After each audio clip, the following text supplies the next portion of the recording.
భారతదేశాన్ని ప్రపంచానికి విశ్వ గురువుగా తీర్చిదిద్దేందుకే వికసిత్ భారత్ 2047 లక్ష్యంగా ప్రధాని నరేంద్ర మోదీ ముందుకు వెళుతున్నారని, ఒక దేశం ఒక ఎన్నిక అనేది దేశ అభివృద్ధికి ఎంతో కీలకమని కేంద్ర ఉక్కు భారీ పరిశ్రమల శాఖ సహాయ మంత్రి భూపతిరాజు శ్రీనివాస్ వర్మ అన్నారు. భీమవరం డిఎన్ఆర్ కళాశాల ప్లాటినం జూబ్లీ సెమినార్ హాల్లో సోమవారం వికసిత్ భారత్ యూత్ పార్లమెంట్ 2025 కార్యక్రమం కళాశాల ప్రిన్సిపల్ జి మోజెస్ అధ్యక్షతన నిర్వహించారు.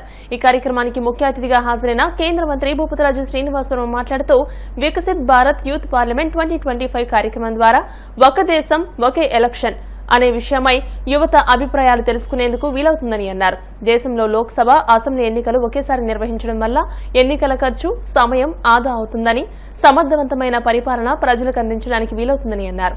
యువత రాజకీయాల్లోకి రావాలని, దేశ భవిష్యత్తు నేటి యువత చేతుల్లోనే ఉందని అన్నారు. పీఎస్సీ చైర్మన్ భీమవరం శాసనసభ్యులు పులపర్తి రామాంజనేయులు, ఎమ్మెల్సీ గోపీమూర్తి మాట్లాడుతూ, వికసిత్ యూత్ పార్లమెంట్ ద్వారా యువత ముందుకు వచ్చి ప్రభుత్వానికి తగిన సూచనలు ఇవ్వాలని, ఒక దేశం ఒక ఎన్నిక విధానంపై ప్రతి ఒక్కరూ తమ వైఖరి వెల్లడించాలని అన్నారు. కళాశాల పాలకవర్గ అధ్యక్షులు గోకరాజు వెంకట నరసింహరాజు, సెక్రటరియన్ కరెస్పాండెంట్ గాదరాజు సత్యనారాయణరాజులు మాట్లాడుతూ, ఈ వికసిత్ భారత్ 2025 వలన భారతదేశం విద్య, ఉపాధి, ఆర్థిక, సామాజిక, సాంకేతిక రంగాల్లో సమగ్ర అభివృద్ధిని ప్రోత్సహించడం ద్వారా భారతదేశాన్ని ఒక ప్రపంచ స్థాయి శక్తిగా మార్చేందుకు కృషి చేస్తుందని, జిల్లా స్థాయి వికసిత్ భారత్ కార్యక్రమానికి ఎంపికైన వివిధ కళాశాలలకు చెందిన 150 మంది విద్యార్థులు రాష్ట్ర స్థాయి, జాతీయ స్థాయికి వెళ్లి తద్వారా ప్రధానమంత్రి నరేంద్ర మోదీని కలిసి అభిప్రాయాలను తెలియజేయవలసిందిగా కోరుకుంటున్నామని అన్నారు. కళాశాల అసోసియేషన్ ఉపాధ్యక్షులు గోకరాజు పాండురంగరాజు, వికసిత్ భారత్ యూత్ పార్లమెంట్ ప్రత్యేక అధికారి డివైఓ డి కిషోర్, జిల్లా యువజన సర్వీసుల శాఖ CEO Prabhakar, Adikavi Nannaya university engineering కళాశాల ప్రిన్సిపల్ వెంకటేశ్వరరావు, కళాశాల పాలకవర్గ సభ్యులు పి రామకృష్ణరాజు, టీడీపీ రాష్ట్ర కార్యదర్శి కోళ్ల నాగేశ్వరరావు, ఎన్ఎస్ఎస్ ప్రోగ్రామ్ ఆఫీసర్లు ఎస్ అనిల్ దేవ్, కె సోమయ్యతో పాటు వివిధ కళాశాల నుండి వచ్చిన 150 మంది విద్యార్థులు, అధ్యాపకేతర సిబ్బంది ఈ కార్యక్రమంలో పాల్గొన్నారు. రాజకీయాన్ని ఒక సిలబస్ గా తీసుకోవాలి. దయచేసి మీ అందరికీ చెప్తున్నాను, రాజకీయం చెడ్డది కాదు. రాజకీయ వ్యవస్థలో రకరకాల మనస్తత్వంలో ఉన్నటువంటి వ్యక్తులు, ఒకరి ఆలోచన ఒక రకంగా, కొంతమంది స్వార్థపరులు రాజకీయాల్లో ఉండొచ్చు. అంత మాత్రం రాజకీయం చెడ్డది, ఈ రాజకీయం జోలికి మనం వెళ్ళకూడదు అనేటువంటి ఆలోచన ఏదైతే ఉందో విద్యార్థులు, ఇది మంచిది కాదు. ఈ రకమైనటువంటి ఆలోచన వల్ల రాబోయేటువంటి రోజుల్లో భారతదేశం యొక్క భవిష్యత్తు దెబ్బతింటుంది అనేటువంటి విషయాన్ని మీ అందరికీ సవినయంగా మనవి చేస్తుంది. ఇవాళ భారతదేశం విశ్వ గురువుగా తయారు కాబోతుంది. ఇవాళ అన్ని దేశాల్లో ఆర్థికపరమైనటువంటి సంక్షోభం, అగ్రరాజ్యంగా ఎదుర్కొంటున్నటువంటి అమెరికాలో ఈరోజు సంక్షోభం, పాకిస్తాన్లో సంక్షేమం దిగజారిపోయింది వ్యవస్థ, శ్రీలంక, ప్రపంచంలో అగ్రరాజ్యాలుగా వెలుగుతున్నటువంటి దేశాలు ఇవాళ విలువలాడుతున్నాయి. కానీ భారతదేశం ఇవాళ ప్రపంచంలో 5వ ఎక్కువ జీడిపి ఉన్నటువంటి దేశంగా కొనసాగుతూనే ఉంటుంది. రాబోయేటువంటి 2-3 సంవత్సరాల్లో చాలాసార్లు ఈ కళాశాల నుండి సస్పెండ్ కాకున్నటువంటి వ్యక్తులు రోజు నాకు ఏదో యాక్టివిటీ ఉండాలి. విద్యార్థుల హక్కుల కోసం ఉంటున్నారు, విద్యార్థుల హక్కుల కోసం ఉంటున్నారు. వాళ్ళకి వెయిటింగ్ రూమ్ లేకపోతే కూర్చుంది, వెయిటింగ్ రూమ్లో వాష్రూమ్స్ లేకపోతే కూర్చుంది. ఇదే గోకరాజు నరసింహరాజు గారి తండ్రి కళాశాల పాలకవర్గ అధ్యక్షుడు బాబురాజు రామారాజు గారు అనేక సమస్యల మీద విభేదిస్తూ ఉండేవాడిని. అనేక సమస్యల మీద ఆయన వెంటనే పరిష్కారం చేసేవాడు. నన్ను అత్యంత ఆప్తుడిగా ప్రేమించేవారు, కుటుంబంలో సభ్యుడిగా చేర్చుకున్నారు. పోరాటం నేను అప్పటి నుంచి రాజకీయం గురించి ఆలోచించాను.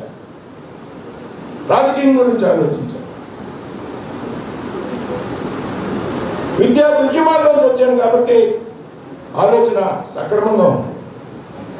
ఎందుకంటే నేను డబ్బు ఆధారంగా రాజకీయం చేయడానికి నేను సరిపోను కాబట్టి ఉద్యమాల ఆధారంగా నాయకుడికి ఎదగాలి. అంతేకాదు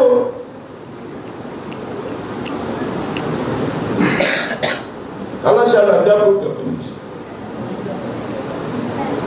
నేను విద్యార్థి ఉద్యమాల్లో జరుగుతుంటే నేను నా కళాశాల విద్య పూర్తి చేసి లా కూడా చదువుకుని లాయర్గా సెటిల్ అవ్వాలనుకుంటే నాకు ఈ కళాశాలలో అధ్యాపకుడు ఉద్యోగం వచ్చాను. నేను లైబ్రరీ సైన్స్లో మాస్టర్ డిగ్రీ చేశాను. అందుకని లెక్చరర్ ఇన్ లైబ్రరీ సైన్స్ ఇదే బిల్డింగ్లో పిఈడి కాలేజీలో నేను లెక్చరర్ నేను బిజినెస్గా ఫోన్ చేసి ఇదే బిల్డింగ్ అప్పుడు కూడా అప్పుడు కోసం పోరాడు.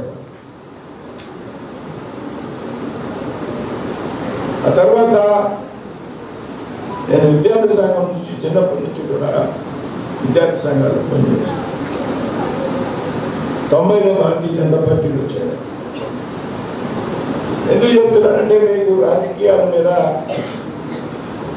రాజకీయం చెడిపోయిందని ఆలోచన నుంచి మీరు అంతా కూడా బయటికి రావాలి. రాజకీయం చెడిపోవడానికి కారణం ఏంటంటే మీలాంటి విద్యార్థులంతా కూడా రాజకీయాలకు దూరంగా ఉండడం, ఇందులో మీ పాత్ర కూడా ఉందనేటువంటి విషయాన్ని తెలియజేయడానికి భారత్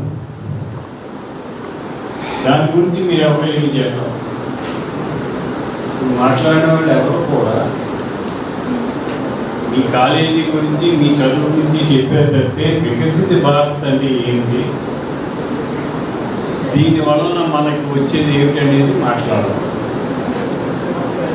వికసిత భారత్ అంటే ప్రపంచంలో మన భారతదేశము నెంబర్ 1 స్థానంలో రావాలంటే ఏమి చేయాలి? వికసిత్ భారత్ ద్వారా 2025లో ఎలా ఉండాలి, 2029లో ఎలా ఉండాలి, 2034లో ఎలా ఉండాలి, 2039లో ఎలా ఉండాలి, 2044లో ఎలా ఉండాలి, 2047 వచ్చేసరికి ప్రపంచంలో నెంబర్ 1 దేశం అవ్వాలి. అది వికసిత భారత్. అలా అవ్వాలంటే మనమందరం కూడా కష్టపడి పైకి రావాలి. ముఖ్యంగా 2047 వచ్చేసరికి మన భారతదేశంలో ఇప్పుడున్న వాళ్ళంతా కూడా వృద్ధులంతా కూడా రిటైర్ అయిపోతారు. యువతకి అవకాశం వస్తుంది. యువత ముందుకుండి నడిపించే బాధ్యత ఈ దేశాన్ని మీరే. 2047 వచ్చేసరికి మేమున్నాం, మీరందరూ ఉంటారు. మీరందరూ ఈ దేశాన్ని ఎలా నడిపించాలి, భారతదేశంలో మన దేశం, ప్రపంచంలో మన దేశం నెంబర్ 1 ఎలా అవ్వాలి అంటే అన్ని రంగాల్లో కూడా ముందుకు సాగాలని ఆలోచన చేయాలి. అలా చేసినట్లయితే మన వికసిత భారత్. దాన్ని చేయటానికి యువత ముందుకు రావాలి. యువతే ఈ రాష్ట్రానికి, ఈ దేశానికి వెన్నెముక. మనవాళ్ళందరూ చెప్పారు. నేను కూడా ఈ కాలేజీ స్టూడెంట్స్. నేను 1990-95 ఇంటర్మీడియట్ డిగ్రీ ఇదే కాలేజీలో చదువుకుని ఇదే కాలేజీలో యూనియన్లో లేబర్గా పనిచేసి ఈరోజు నేను టీచర్ ఎమ్మెల్సీగా మొన్న డిసెంబర్లో జరిగినటువంటి ఎమ్మెల్సీగా ఇక్కడ ఉన్నటువంటి అధ్యాపక మిత్రులందరూ కూడా నా జేబు నుంచి ₹1 ఖర్చు పెట్టకుండా ఎమ్మెల్సీగా ఎలక్ట్ చేశాను. సో వాళ్ళందరికీ కూడా ప్రత్యేకమైనటువంటి ధన్యవాదాలు ఈ సందర్భంగా తెలియజేస్తూ ఈ రోజున కార్యక్రమం ఇందాక మన ఎమ్మెల్యే గారు చెప్పినట్టు ఏదైతే 2047 నాటికి భారతదేశాన్ని ప్రపంచంలోనే నెంబర్ 1 దేశంగా తీసుకువెళ్ళటానికి జరుగుతున్నటువంటి కార్యక్రమంలో భాగంగా ఈరోజు ఏదైతే వికసిత్ భారత్ యూత్ పార్లమెంట్ 2005లో భాగంగా మీకు ఇచ్చినటువంటి topic 1 nation 1 election. So 1 nation 1 election అనే దాని మీద ఉన్నటువంటి టాపిక్కి సంబంధించి మీరందరూ ఆల్రెడీ దాంట్లో పాల్గొని కొంత ఫిల్టర్ ఇక్కడికి వచ్చారు. మీకు మిగిలింది ఈ రోజు రేపు కూడా మీకు జరుగుతూ ఉంది. సో ఇటువంటి సందర్భంలో మనం చదువుకున్నటువంటి క్లాస్ రూమ్లో చదువుకున్నటువంటి చదువుకి ఈ సబ్జెక్ట్కి అంటే డిఫరెన్స్ ఉంది. అంటే మనం 1 నేషన్ 1 ఎలక్షన్ అంటే నేషనల్ అంటే మన జాతీయత గురించి, భారతదేశం గురించి, భారతదేశంలో ఉన్నటువంటి పరిస్థితుల గురించి, భారతదేశంలో ఉన్నటువంటి ప్రధానికం గురించి, భారతదేశంలో ఉన్నటువంటి రాజకీయాల గురించి, రాజకీయ పార్టీల గురించి మొత్తం అవగాహన తెలియాలి. మన ఆంధ్రప్రదేశే కాదు, హోల్ ఇండియా నోడల్ డిస్ట్రిక్ట్స్ కింద క్రియేట్ చేశారు. టోటల్ 300. మన వెస్ట్ గోదావరి, ఏలూరు డిస్ట్రిక్ట్స్ రెండింటికి కలిపి వెస్ట్ గోదావరి నోడల్ డిస్ట్రిక్ట్కి ఇచ్చారు. So under aegis of Adikavi Nannaya university మన డిఎన్ఆర్ కాలేజ్ని సెలెక్ట్ చేయడం జరిగింది ఈ ప్రోగ్రామ్కి వెన్యూగా. గత కొద్ది రోజులుగా హోల్ ఎన్ఎస్ఎస్ పిఓస్ ఈ 2 జిల్లాల నుంచి వాళ్ళ స్టూడెంట్స్ని తీసుకురామని చెప్పి కంటిన్యూస్గా కాలేజ్ యాజమాన్యం కానీ ఎన్ఎస్ఎస్ పిఓస్ కానీ ఫాలోఅప్ చేస్తాం. మేము కానీ సెంట్రల్ గవర్నమెంట్ నుంచి ఫాలోఅప్ చేస్తూనే ఉన్నాం. స్టూడెంట్స్ చాలా యాక్టివ్గా రిజిస్టర్ అయ్యారు. చిన్న విద్యార్థులకు